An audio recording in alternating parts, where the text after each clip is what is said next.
So, welcome to Jung and the Divine Feminine. This is our introductory class, the free introductory class for the course that's going to start next week. My name is Dr. James Newell. I'm the director of the Depth Psychology Academy and the Depth Psychology Alliance.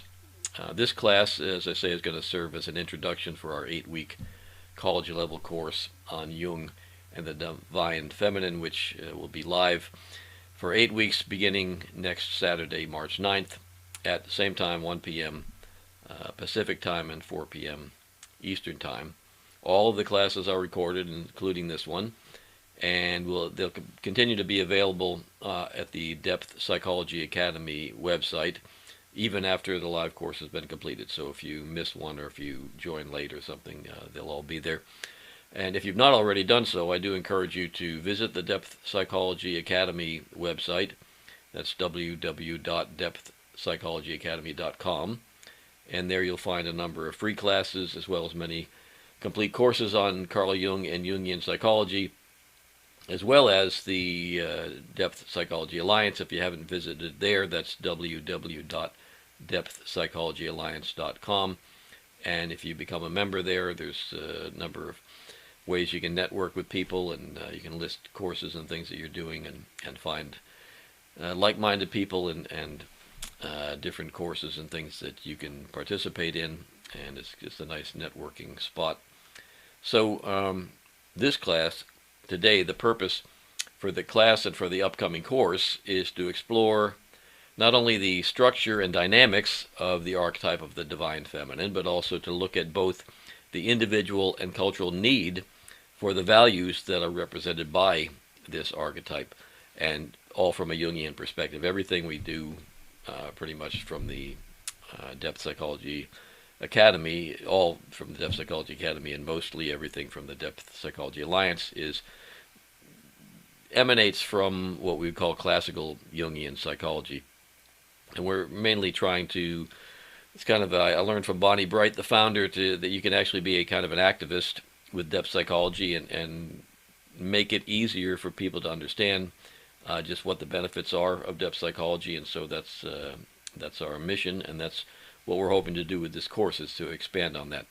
And so today, what we're going to do in this class is I'm going to briefly outline exactly what we mean by the phrase the Divine Feminine. I'm going to talk about the compensatory role of the unconscious and how the Divine Feminine plays into that. You can't really talk about too much in Jungian psychology if you don't have some grasp on the process of individuation. I know many of you, I'm sure, do, but there are many who just are newcomers to depth psychology and Jungian psychology, so we're going to say something about the process of individuation, but with particular emphasis on just how does this play into what's the significance for the archetype of the Divine Feminine, the particular sort of cultural growing pains that we're going through around the globe in this era that we're in, just how that all works together. And a part of that, a part of the process of individuation and understanding Jung's psychology, is understanding just what exactly is an archetype and what are the archetypes of the collective unconscious. We're going to talk a little bit about that. We have whole courses on that, so we can't cover everything, but just to kind of ground what we're going to be doing today, as well as what we do in the remainder of this full course. And the real key to this is the role of, and the importance of this, and it really is vitally important, the role of the Divine Feminine in individual and cultural development today. In this particular, the zeitgeist of our times, it's really just so important. As you see, just everywhere in the world, there's this power principle going out of control, and we're going to be talking about that. So we're also going to briefly, if there's time and if you want to stick around, if you're interested, we'll survey what we're going to be covering in the upcoming 8-week course on Jung and the Divine Feminine. So that's what we're going to do. If there were 3 things I want you to grasp, if you don't already know, just something about the basic framework of depth psychology, and particularly Jungian psychology, and understanding that the When we talk about the divine feminine, I'm talking about the archetype of the divine feminine. Eric Neumann, a Jungian, called this the Great Mother, and we'll be drawing on some of his work today and later in the course. And so there's that the idea of divine feminine is that it's an archetype within the framework of Jungian psychology, and that and I'll get back to this later in the course, but in the class rather. But the idea is that if we're going to do something in the world to kind of bring this, honor this archetype as it's coming to birth, we all, it's sort of a responsibility. Jung called it an ethical obligation to do inner work, to have a clear vision for ourselves, and as we do that, hopefully for our friends and our families and our communities, and ultimately the globe. And that's kind of our mission and our hope. So I have to begin all of this with kind of a disclaimer. I have to acknowledge that I'm at a disadvantage attempting to teach a course on the divine feminine. I'm not a woman. I cannot possibly know the experience of being a woman, either existentially or in the world today. Or there's so many layers of that, as many of you, of course, know.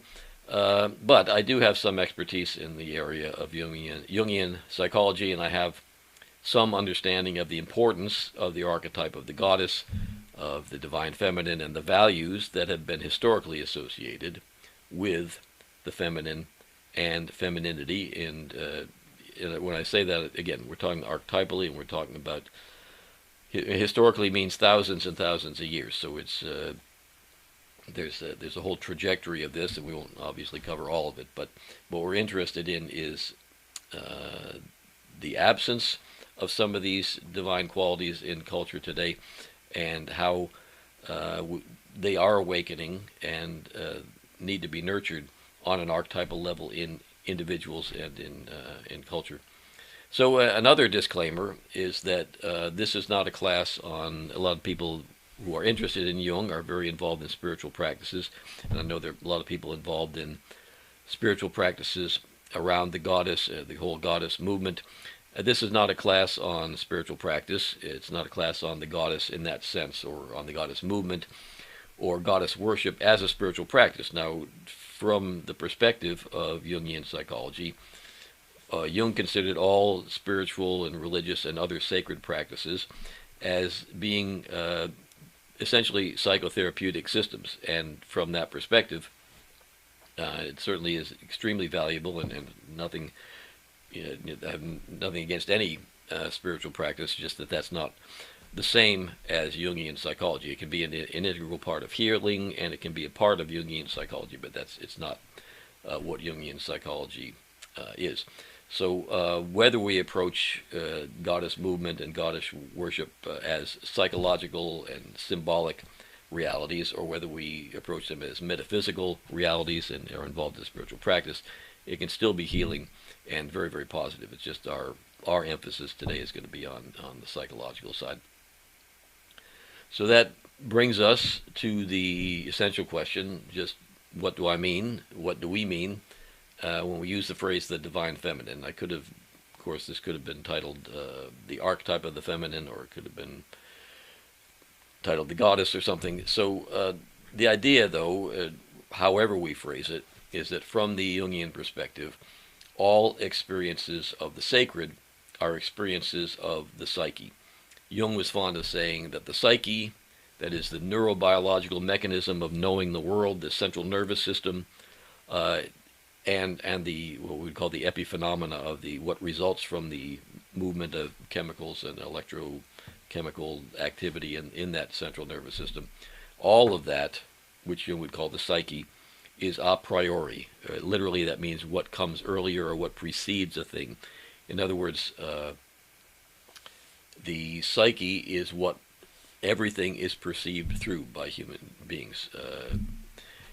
Even if there is a metaphysical goddess or a metaphysical god, or an ontological reality beyond the gross physical world that people worship in religious practice and spiritual practice, even if, and I like to consider myself a spiritual person, and even when there is such a thing, something that is sacred, we're going to know it first by the way of the psyche. We could say that some practices, meditation practices, and other things are sort of get beyond that and to enter into that realm. But even then, until we kind of shuffle off our mortal coil, we're experiencing things through the psyche, and that means that we're experiencing things through sacred things, through what Jung would, at least according to Jung's definitions, we're experiencing it through archetypes of the collective unconscious. And I'm going to say a little bit more about that as we go along. But for Jung, the experience of the psyche is not just an experience of any part of the psyche. It's an experience of, when we're talking about the sacred, it's an experience of the collective unconscious, of the archetypes, which radiate with a sort of numinous energy. Freud called that energy libido. Jung used the word libido but dropped it after a while because it tended to be so tied to Freud's definition, which was always sexual energy. Libido for Freud was always sexual. And Jung agreed that there was a lot of sexual energy in psychic energy, and what he came to call it psychic energy, but or psychological, not psychic like a clairvoyant, but psychological energy. So he stopped calling it libido because he did agree that there's a lot of sexual energy in psychological life energy, but that's not all there is. There's other things going on there as well. Now, so just to clarify, for some people may not be familiar with this whole idea of the collective unconscious, and some people are confused by it and think that it means a metaphysical connection between all things. And there may be a metaphysical connection between all things, but that's not what Jung was talking about when he talked about the collective unconscious. So for Jung, there are two primary aspects of the psyche, of the unconscious psyche, and that is the personal unconscious. And the personal unconscious houses complexes and personal memories of our current lifetime. And then, and you can see in this diagram on the side here, this little line here which differentiates between consciousness and unconscious. And then below that line we have both the personal unconscious and the collective unconscious. And the first layer is personal memories and things that either were repressed or things that just fell into the unconscious through neglect. But below that, according to Jung, there's a hard wiring in the central nervous system, and that's the collective unconscious.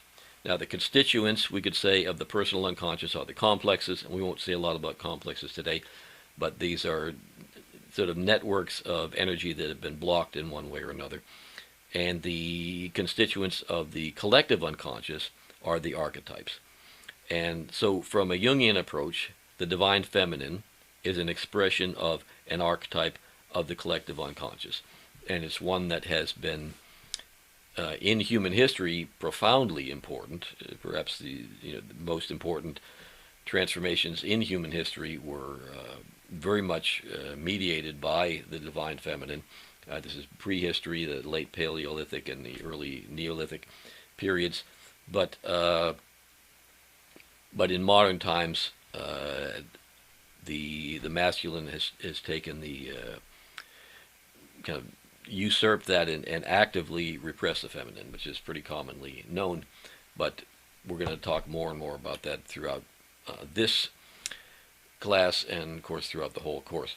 And it's become more and more obvious globally that the mistreatment and marginalization of women, which has continued for centuries and really millennia, is unacceptable. The purpose of this class is not really going to be about the politics of all that and the looking at it from social justice and all that, but rather to look at it psychologically from a specifically Jungian perspective.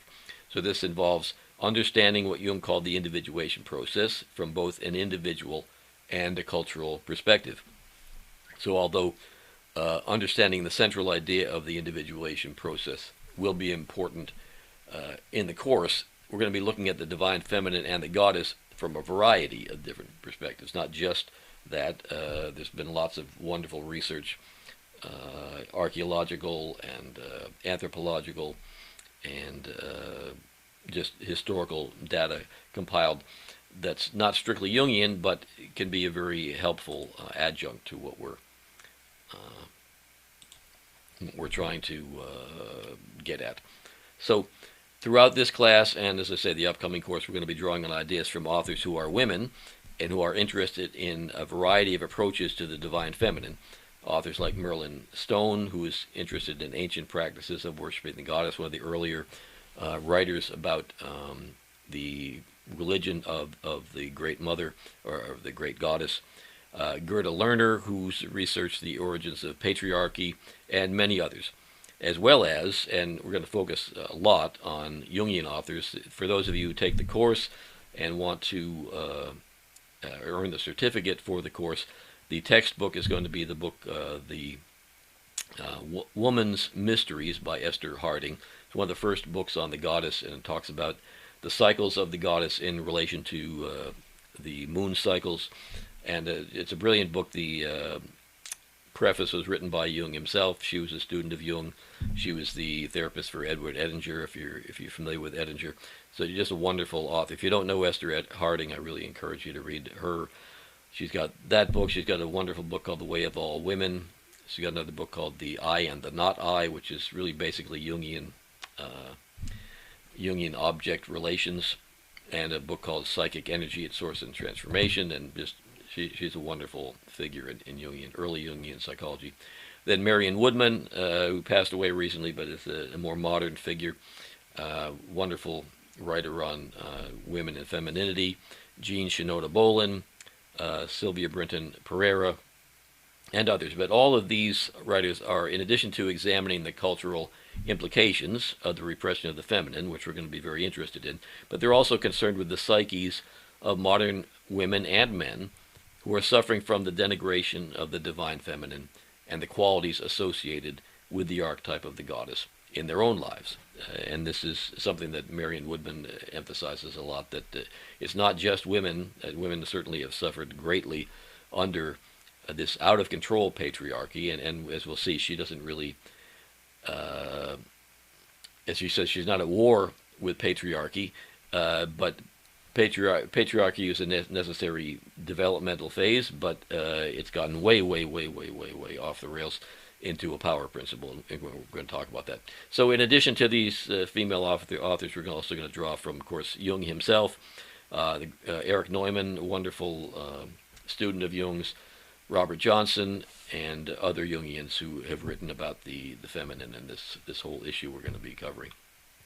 So in general, though, we want to be careful about using the terms like masculine and feminine as they relate to gender, and remember that the distinction between, there is a distinction rather, between symbolic levels of gender and concrete levels of gender. In other words, their gender roles, their gender assignments, their cultural gender norms that don't have to do necessarily physical gender, and then there's another biological gender, and then there's all kinds of symbolic, archetypal, ancient historical levels of gender. And so we're going to keep those kind of distinctions in mind as we go through all of these different topics.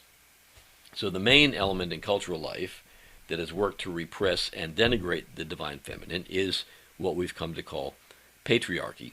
However, again, how we define patriarchy is important, as well as how we define gender and these other things. So getting back to Marion Woodman, who I love, and I'm sure many of you have read, Marion Woodman has said, quote, "I am not at war with patriarchy. I think the world had to go through a patriarchal stage.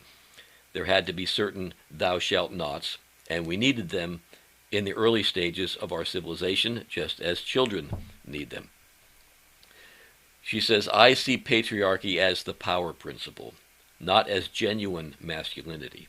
It's bully father on the archetypal level. It's Jehovah, father law. Father law upholds mother society, mother convention, mother church, mother social insurance.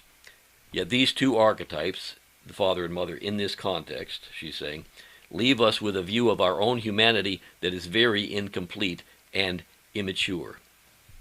That's from her book, a collection of interviews with her put out by Inner City Books called Conscious Femininity. And again, she says, quote, For me, perfection is a patriarchal word that splits everything into contraries, black or white. You are then living in constant conflict, and integration is not possible. There are people who cannot endure what they call the masculine principle. She says, I don't call it the masculine principle. I call it the power principle. That's what it really is, close quote. So in terms of definitions, I would like us to follow Marion Woodman in regard to patriarchy, recognizing that it's the power principle which is distinct from healthy masculinity or healthy femininity. As she said, both men and women have suffered under patriarchy, under the power principle, which is why the image of the divine feminine continues to rise from the unconscious of individuals in the culture itself. And we'll talk more about that, and she'll talk more about that. We'll quote some from her. Well, here it is, yeah. She says, again, according to Marion Woodman, she says, quote, the goddess energy is trying to save us. If we go on with our power tactics, we're going to destroy the earth. That's why we haven't got a long time to evolve. We're either going to make a leap in consciousness, or we're not going to be here. Sophia, Shakti, these are names of goddesses. By whatever name we call her, it is that wisdom, that goddess wisdom deep down in all matter, pushing her way into consciousness one way or another. And this is another thing we'll get into, is that the repression of the feminine is led to people being dissociated from their bodies and dissociated from matter, from being grounded in the earth and in the world. And we talk a great deal about that, particularly Jung's work in alchemy and how the alchemists were so fascinated by matter at a time when the church was completely repressing the feminine. That's going to be more towards the end of the course. But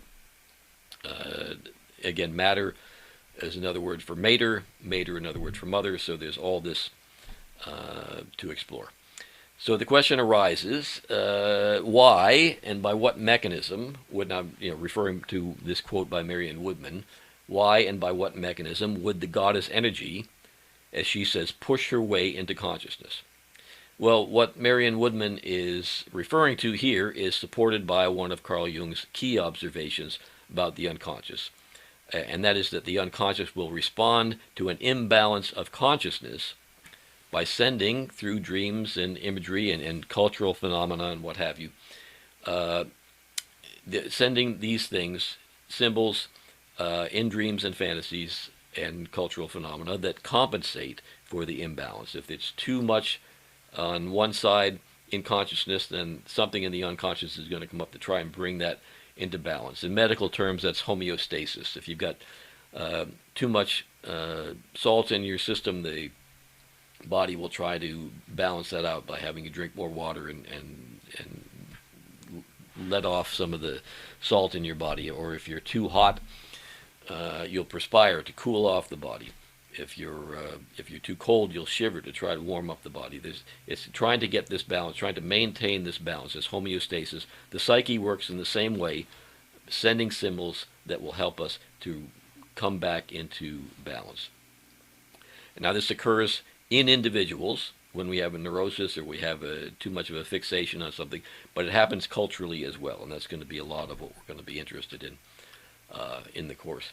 So, as an archetype, however, the goddess, the divine feminine, the feminine values of relatedness and especially of embodiment have been denigrated, repressed, and relegated to the unconscious by this hyper-rational power drive of an out-of-control patriarchy. And we'll talk at some point, not today, but about the history of patriarchy and how it stretches back to the earliest recorded history, and we find really in the archaeological record the remnants of the matriarchal and the goddess worshipping society, which was very, very closely related to the discovery, the technologies of agriculture, which were largely mediated by women, and which really none of what we developed in future centuries could have happened without this gigantic technological revolution of agriculture,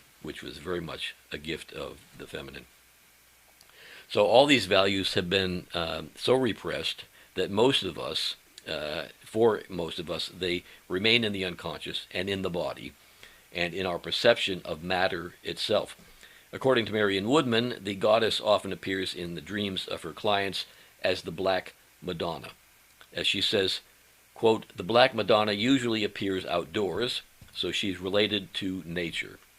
My sense," she says, "my sense is that she has to do with consciousness in matter. We cannot go back to identifying with mater," she's saying mater meaning mother, "unconscious matter. In other words, we can't go back to an earlier stage when we were identified, when we were completely sensate and not using reason, which is more of a patriarchal development." She says we can't go back to that, and there has never been an era of conscious femininity. Now, this is a bold and important statement. She's saying that although there was a movement towards consciousness under patriarchy, a consciousness of rationality and calculations and all that kind of thing, which is definitely a benefit for humankind, but she's saying in order to achieve that, the feminine was repressed.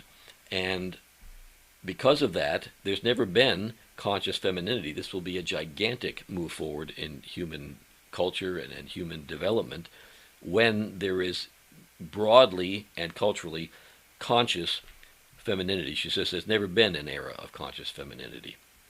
She says, quote, "The world has never known conscious mother, let alone conscious mature woman. We have to connect to her because the power that drives the patriarchy, the power that is raping the earth, the power drive behind addictions, has to be transformed. There has to be a counterbalance." This is the compensation I was talking about. There has to be a counterbalance to all that frenzy, annihilation, ambition, competition, and materialism. She says, quote, "The Black Madonna is the bridge. She is a spiritual figure in a physical body, so she acts as a bridge between head and heart." Close quote. So this is very symbolic and also very practical in the sort of broad cultural developmental sense. But it brings us back, if we're going to really kind of get into it and understand it broadly, gets us back to the idea, the Jungian idea of the process of individuation. So I'm going to take some time to take a look at that. So the key to understanding the archetype of the goddess and the individual, her relation to the individuation process, is going to be understanding something, and we can, as I said, we can't spend too much time on it, but we're just going to briefly go through some important underlying, undergirding assumptions that guide Jung's work and made him stand out in a sense because everyone, for example, one of the first things is the idea of introspection, that the laboratory, the psychological laboratory, is between our ears, it's in our own psyches. Everyone took this for granted in the late 19th century when Jung began his work, and the early 20th century. But because of there was a movement to try to make psychology be as scientific as they could possibly make it, so the move towards behaviorism and all that moved away from introspection. But Jung never moved away from introspection. He still held it as being very, very important, and he developed his own scientific method, which is quite scientific. We won't go into all of that today, but it's one of the things that makes him stand out, and actually is also criticized in later decades, the later decades of his life, because he maintained that introspection, along with William James and other early psychologists, Pierre Janet and others, maintained this idea that introspection was important. He also maintained, this is absolutely unique for Jung, that not only that there was a structured psyche, but that he had a method for recognizing the structured psyche, the structures of the psyche and how they worked and all that. And one of the ways he did this was through looking at religious phenomena. People thought he was just regressive. That's why he was so interested in religious phenomena. But no, he was looking at the structures of the psyche as they were projected into religious, mythological, and other cultural phenomena, where the numinous archetypal energies were sort of carved into art and religion and other forms in the outer world. So those forms mediated and held and were stewards for this, what I was talking about earlier, libido, what Jung called psychic energy. And that's not psychic like clairvoyant or the psychic hotline. It means psychological energy. It simply means of the psyche. So it's psychic energy. Psyche also means soul. So sometimes he called it the soul, or we could talk about soul energy. And again, people would say, oh, he's regressive. He's talking about religious stuff about the soul.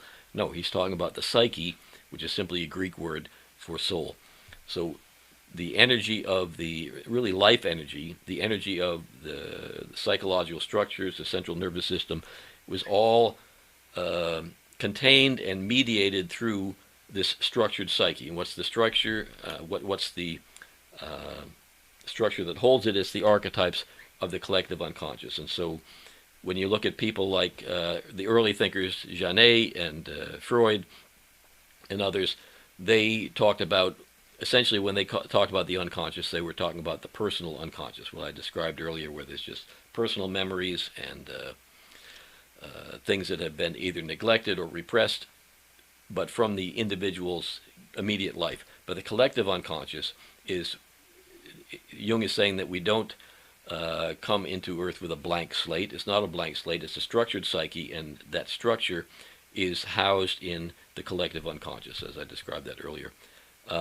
There's also, Jung gave a great importance to the complex. Again, we won't have time to get into a lot about the complex today, but that's, in individuals, this is where energy gets blocked. The archetypal energy, all that numinous energy is blocked in a complex, and when the complex has greater psychological charge with this psychological energy, when the charge is greater in a complex than it is in my conscious will, the complex takes over and I behave in ways that I don't expect.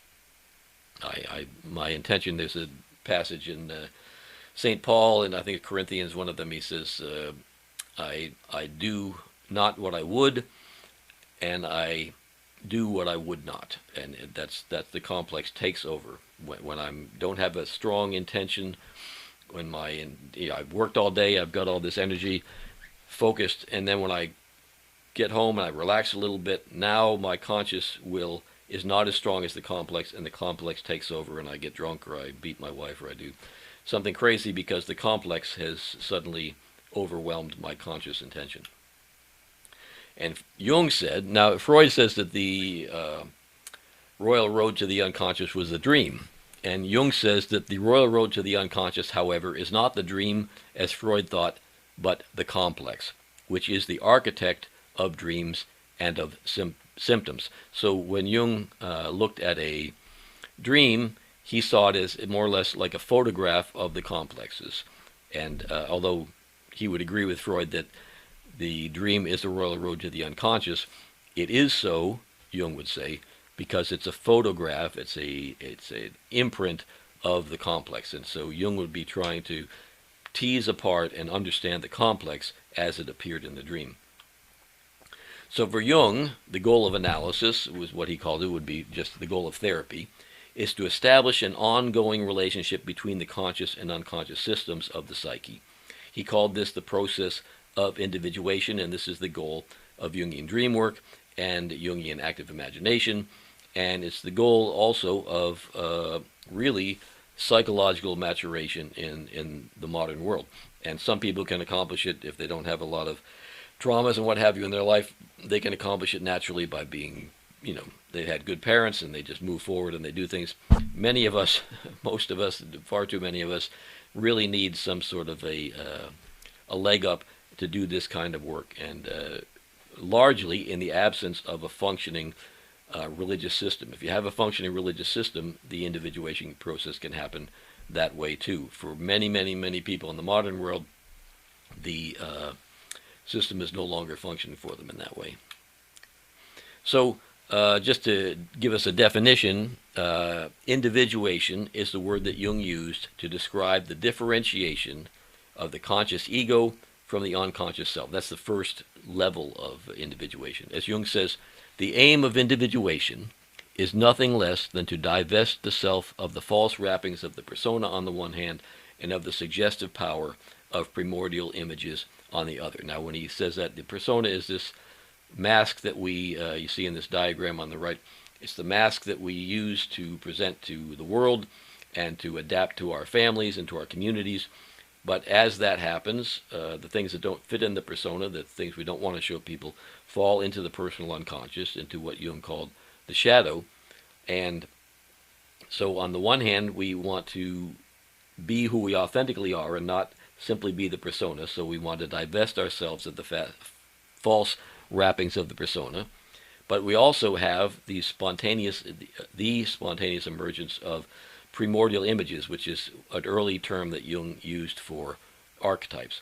The archetypes also emerge from the other side. So we've got an objective world outside of us and an objective world within us, and we need to be divested from both. We need to be able to have some sort of conscious relationship and control with both. And doing this is done through the process of individuation.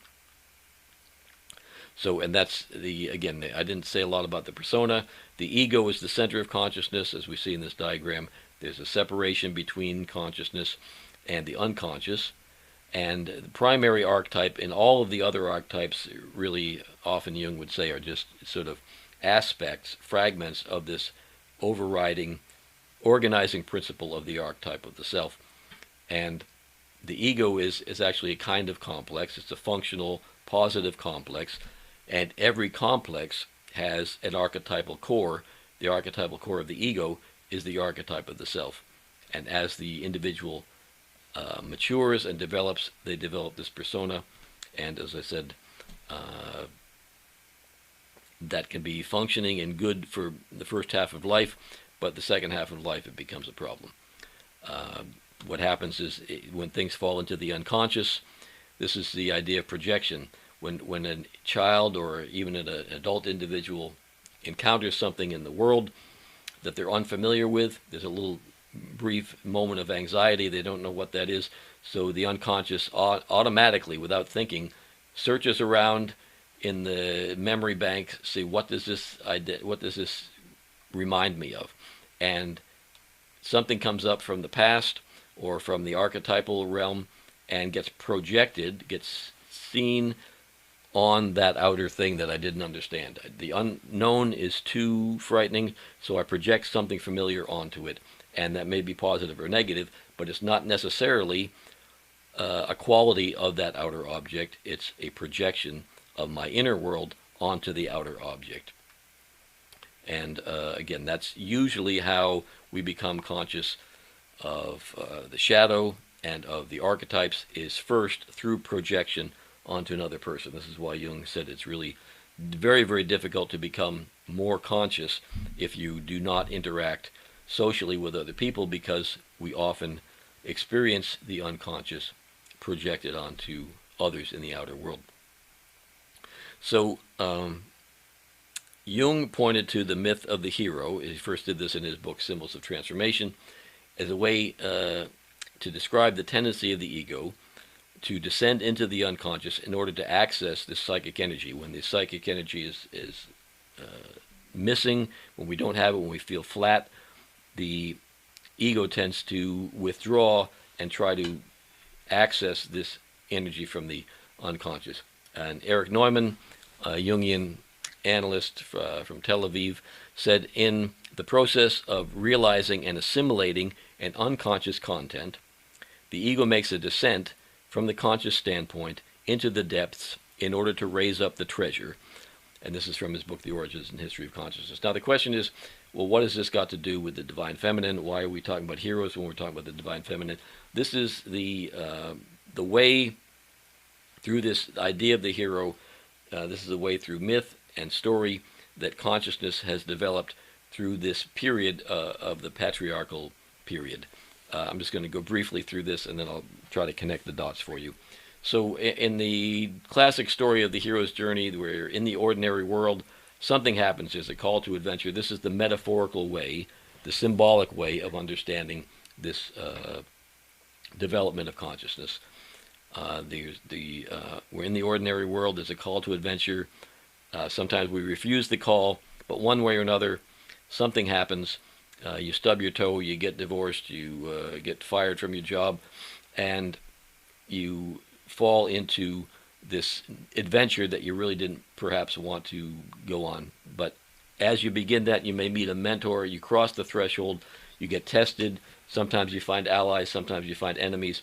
But at some point you reach rock bottom, and it's at rock bottom when you get a kind of a sense of who you are and what you've been through. You've learned something from all of this, and you're able to take that newfound knowledge, having gone through an ordeal of death and rebirth, and you bring that newfound knowledge back up as a hero to your social group, and you return with some kind of wisdom. And it's this is the cycle of the hero's journey. Now, that's, as I said, that's metaphorical. When we want to look at it psychologically, we see that the development of an ego-self axis, which is a relationship with these archetypes, could be compared to a continuous repetition of the hero myth. Now, as again, I'm going to bring this back around to the divine feminine and why that's significant. But the idea is that as we go through this hero's journey, each time we go through it, we become a little bit more differentiated from the unconscious, and a little bit more conscious, a little bit more conscious, and a little bit more conscious. And each time we cycle through, that happens. Now, what I just described is a metaphorical way of looking at that development of consciousness, but we want to bring it into psychological terms. So in psychological terms, we're in the state of what we call original wholeness. This is both of these diagrams are from Edward Edinger's book, Ego and Archetype. But the original wholeness is a sort of ego self-identity where the ego is just slightly inflated, a little bit bigger than he or she really is. And in that state of inflation, does some inflated act, does something that isn't in touch with reality, thinks I think I can drive a little faster than I really can, and I run into a tree, or whatever the thing is. That results in some sort of a tragedy, some sort of crisis. I'm rejected by people because of my failures. I become alienated from my own energies. And in this state of alienation, this is where I begin to recognize who I really am. I'm no longer inflated. I'm now alienated, but I'm aware of who I really am. And again, I get that energy of who I am, and I can, just like with the hero's journey, I go back up with this newfound knowledge, and the cycle repeats. Each time the cycle repeats, I learn a little bit. The little bit of learning results in a little bit of differentiation of the ego from the unconscious, a little bit of the ego from the unconscious. Now, the importance of this is that we are now culturally in an area where we are alienated from this archetypal energy of the feminine. Now, just again, to put this in terms of the hero's journey, when we emerge from the hero's journey, if we fail to face and deal with the challenges arising from the unconscious, when we fail to develop the skills involved in managing our complexes through establishing a dialogue with the unconscious, we fall prey either to identification with archetypal energies, which leads to anxiety disorders. If we're possessed by the unconscious, possessed by the archetype, then we have an anxiety disorder. Or if we're alienated from the archetypal energies, we experience depression. Either of these states, identification or alienation, can lead to a host of diagnosable neuroses. This is happening now on the individual level. Dialoguing with and remaining in communication with the unconscious through dream work or active imagination can help us to learn how to regulate and steward these powerful archetypal energies. If we do not learn how to learn the skillful means of dialoguing with the unconscious and accessing these energies, we're going to either become identified with the energies and think we are in control of them, or we're going to become alienated from our own life energies and fall into a depression. Well, culturally, where we are now is that the masculine energies are completely inflated and are in this phase where they are just completely falling apart. Everything is going into chaotic madness. People are being killed on massive scales. There are wars. There's is lying and cheating and bad behaviors in government and just all kinds of things like that. And at the same time that the masculine is inflated, the feminine has been completely denied and repressed, and we're alienated from the feminine energy. So the process that we're going to be going through and that we're going to be describing throughout the course is this process of recognizing the dangers and the destructive power of the inflated masculine and the need for to balance it. You remember that homeostatic balance. To get that balance back is to bring back this alienated feminine that has been repressed and denigrated. Now, again, I was talking about the feminine as an archetype.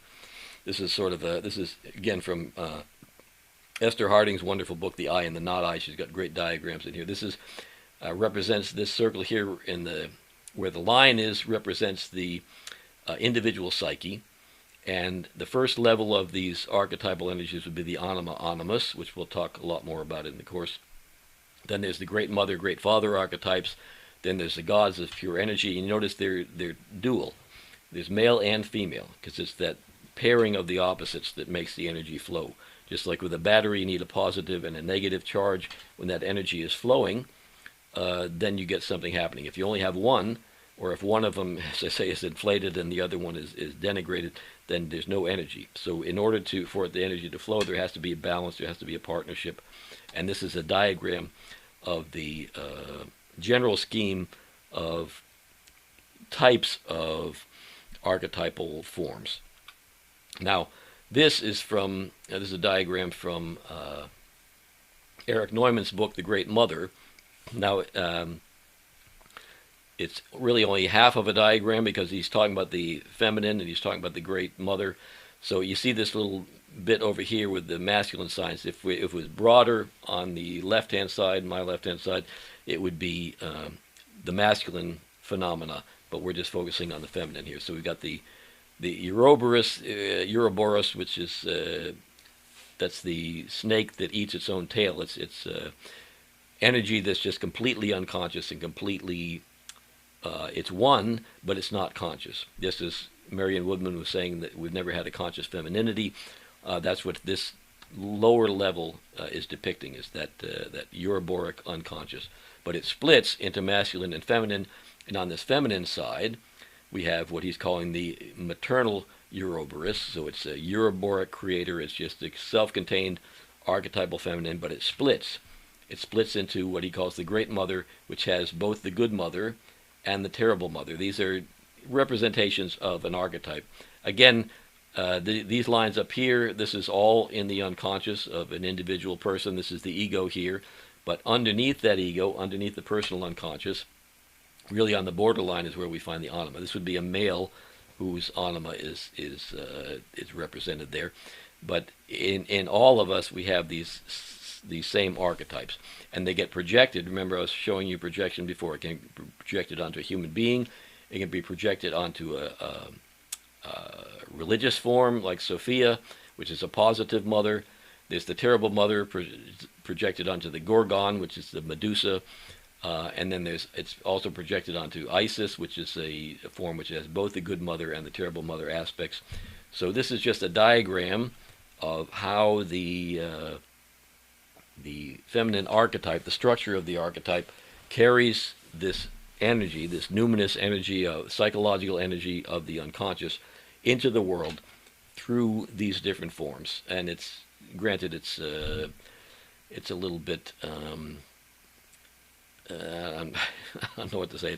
It certainly isn't expressed on the heart level, but you can see structurally how these different forms contain this energy and then project the energy out. Now, if it's alienated, then we don't have access to any of these except unconsciously, and they tend to be projected into negative forms when they're unconscious.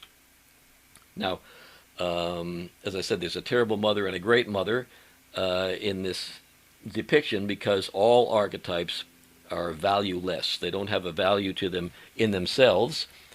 They only have the value that we give them. So they all have a dark side and they all have a light side, and our job is to get as much energy from the light side as we can without denying, if we deny and are not conscious that there is a dark side, then that is the one that kind of takes over and overwhelms us.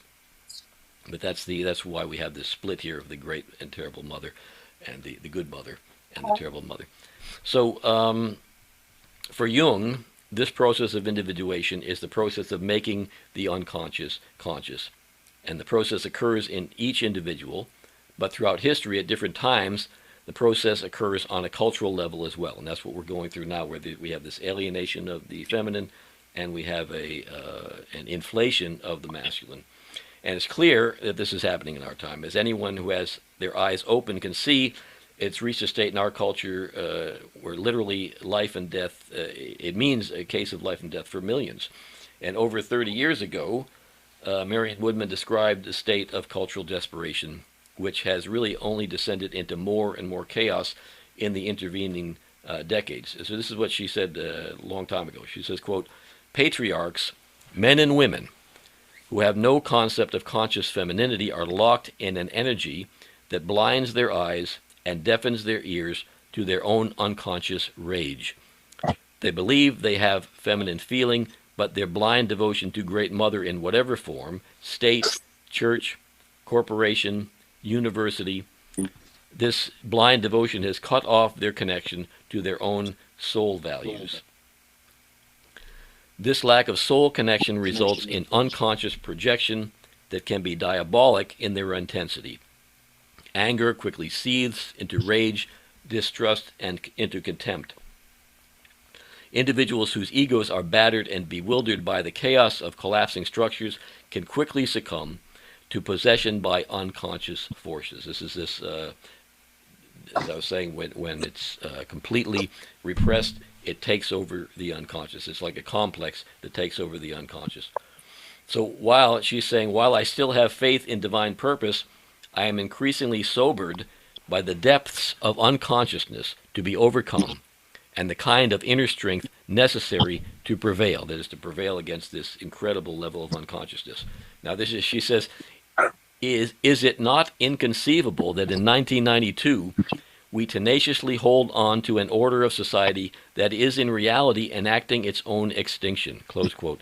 And here we are, some 32 years later, and we still see our society all around us tenaciously holding on to an order of society that is in reality enacting its own extinction. So when asked whether he thought the human race could survive their own excesses, such as these that Woodman is describing, Jung replied, only if enough people do inner work. It's the mission of the Depth Psychology Alliance and the Depth Psychology Academy, and of this upcoming Jung and the Divine Feminine course, to help facilitate exactly that kind of inner work. However that work is accomplished, it will no doubt, and of absolute necessity, include embodying love, recognition, and respect for the beauty and value of the Divine Feminine, of the great goddess, and for women everywhere and from all walks of life. And that's the purpose of this class, is to just sort of underline the importance of this work. It's not merely a celebration. It's really one of the most important things in the world today, is to recognize the need for these values and for the respect for women in general and the Divine Feminine in particular, all throughout humanity and all throughout the world. So that's what I have to say for the class today, except I've got a couple more minutes. I'm just going to race through what we're going to cover in the course. There's going to be 8 modules. In Module 1, the feminine in Jung's psychology, we're going to explore a Jungian analysis of this cultural crisis that has resulted in and from the repression of the Divine Feminine and the feeling function. And this will include a survey of different Jungian approaches to the Divine Feminine, especially the work of Esther Harding and Marion Woodman, Sylvia Brinton Pereira, and Marie-Louise von Franz, and of course there are others as well. In Module 2, we're going to look at specifically the Divine Feminine as archetype. We started looking at that a little bit in that little diagram it's kind of a chaotic diagram of Neumann's. We're going to explore the structure and dynamics of the Divine Feminine as an archetype. We'll draw primarily from the work of Erich Neumann on the archetype of the Great Mother, and we're also going to draw extensively from the author of our textbook, Women's Mysteries, or Woman's Mysteries, as Esther Harding, who I mentioned earlier. Wonderful, wonderful author. Her book has those lovely diagrams that we showed. Neumann will draw details on the structure of the archetype itself, and from Harding we'll look at the archetypal patterns as represented by the phases of the moon in ancient goddess worship, and we'll also look at some representative goddesses. Now in Module 3, we'll look in more depth at individual goddesses and how they can provide a mentoring role for as role models for modern women, as well as representing positive anima figures for contemporary men. And again, we'll draw from the work of Esther Harding in our textbook, as well as the work of Jean Shinoda Boland in her book, The Goddesses, I think it's Goddesses in Everyday Life, I forget the exact title, and Sylvia Brinton Pereira, who talks about female initiation in her book on the descent of the goddess. And now in Module 4, we're going to look at divine feminine rage, which is quite understandable and is also a powerful positive force, because in most of the, for example, in the myth of Kali, her rage is against really this power principle in protecting the children. The rage of Kali is always to protect the children from this out-of-control power principle. And then there's Medusa, and a lot of people don't realize that there's a lot of celebration of how Perseus, cuts off the head of Medusa and all. But Medusa is a survivor of rape, so she also had good reason to be rageful. And there's a wonderful book by Marie Valentis and Anne Devane called Female Rage, and we'll draw a little bit from that too on the myth of the Medusa and the positive boundary setting element of female rage. So in Module 5, we'll look at the feminine as a transformative goddess, and we'll do a deep dive into the myths of Demeter and Persephone, their relationship to the ancient fertility goddesses. They're actually, as ancient as they are, they're kind of a sort of survivors of prehistoric goddesses who were related to the Neolithic period of developing agriculture and all that. And we'll also look at the myths of Cybele and Attis, and the mother and son god and their relationship to the story of Oedipus, and just the transformations that are available through the ritual processes and the understandings of their myths. Then in Module 6, we're going to look at the divine feminine and the sacred marriage. And now that's, again, Renee Eisler talks about the need for partnership, and certainly that's an element of it, but we also want to look at how the divine feminine and the divine masculine can be joined in sacred marriage, or hieros gamos. And Jung put a big emphasis on the hieros gamos as it appeared in alchemy, in alchemical texts, and that's where these images come from, because that's the conjunctio, and for him the conjunctio was a symbolic way of bringing together the conscious and the unconscious. And so there's a lot of symbolism there, and a lot of symbolism in relation to the culture at that time, which was highly, highly emphasized on the strict, dogmatic, and repressive aspects of the Christian church. So in Module 7, we're going to look at the divine feminine in Christianity.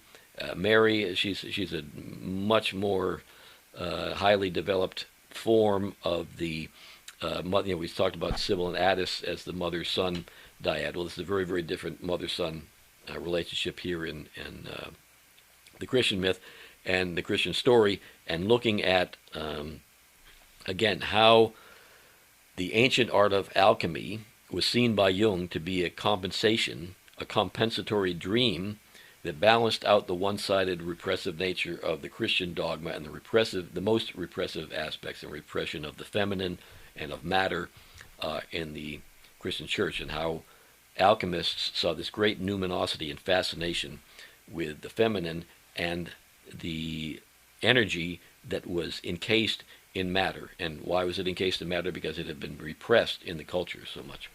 So we'll look at that in Module 7, and then finally Module 8, We will look at how the divine feminine is appearing more and more in contemporary culture, and how, in response to that, there's this very, very repressive and violent manifestations of the worst aspects of the power principle of patriarchy, and how patriarchal authoritative figures are responding to this very, very determined and really inevitable rise of the divine feminine.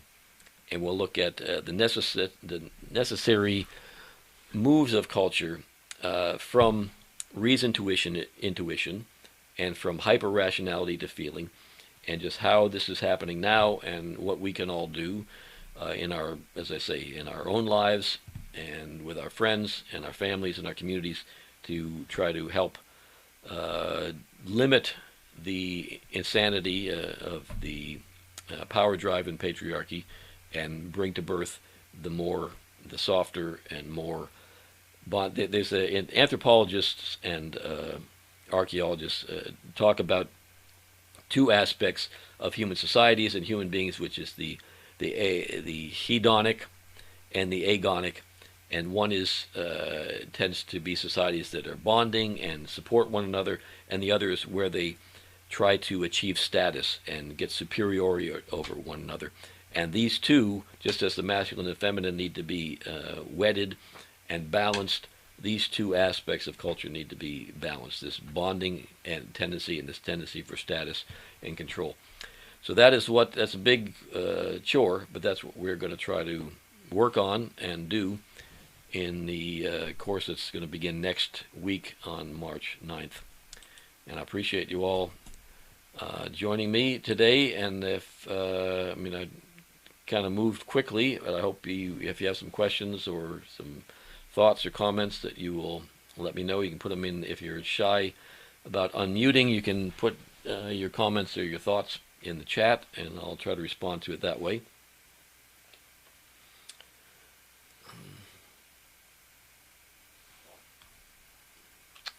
Thank you, Chavez. Yeah, that's there's a lot going on with the myth of Medusa.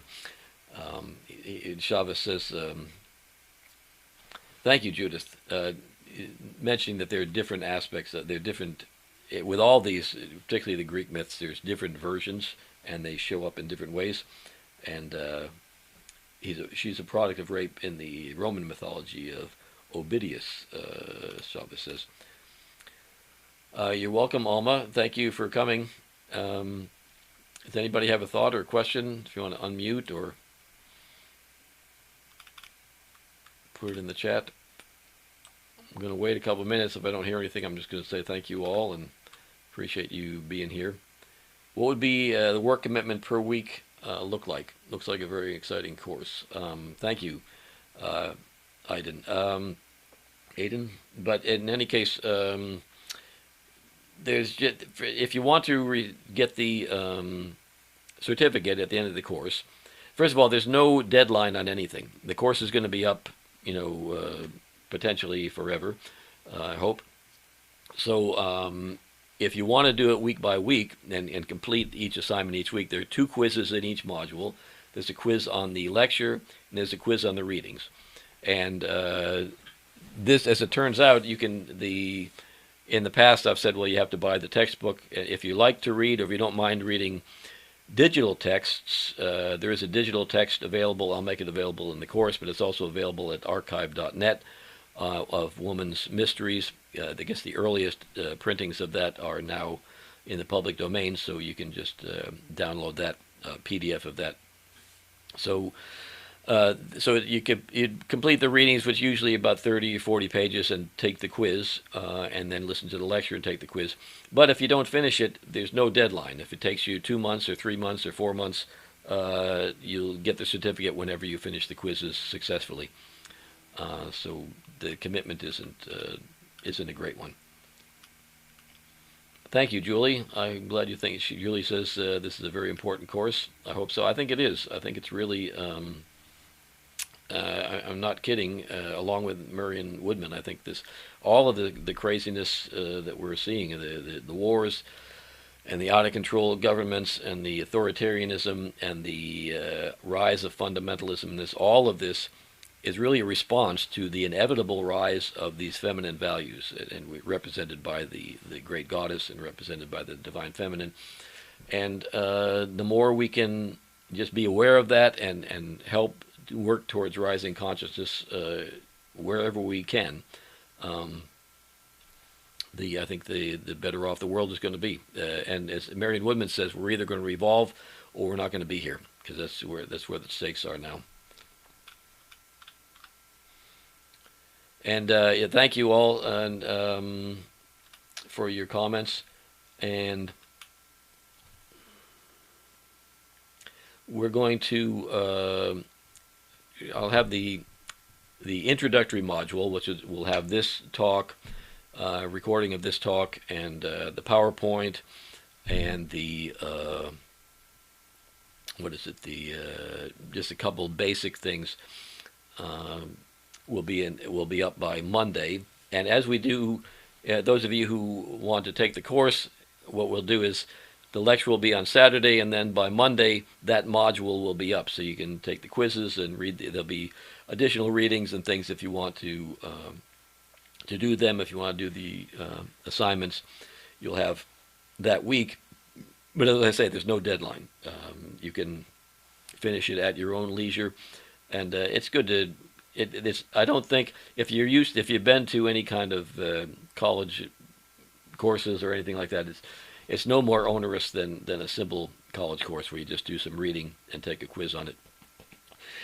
Diane asks if there are any CEs available for the course, and unfortunately, no. We've gone through the board of the Deaf Psychology Alliance, went through all kinds of different things to just see what we would have to do to have CEs, and it's not something we've been able to accomplish yet. We're going to work on that. I've been in talks with someone actually in Dublin who's involved with a global university, and we may be able to actually not have CEs, but we may at some point be able to develop a master's program that will actually be valid in the what's the word I'm looking for, but that it is accredited is the word I'm looking for. It will be accredited in the United States and in Europe. It'll be a European Union accreditation, but that's a long ways off at the moment. But for now, there's no CEs, and I'm very sorry about that. And Priscilla says she's very interested and curious about the divine feminine rage. I really encourage you to look, anyone if you're interested, look at the book Female Rage by Mary Valentis and Anne Devane. Fascinating. There's also a short audio available. It used to be available. I'm not sure how available it is now. Well, thanks, Savas. I don't know when that and if that's going to happen, but I'm hoping that the accreditation will happen one day. We'll see. So thank you all very much. I appreciate your time and attention. Again, if you have any question, let me know. If you don't have one now and you have one later, you can send me an email, and I hope we'll see some of you at least on the course next Saturday. Thanks, everybody.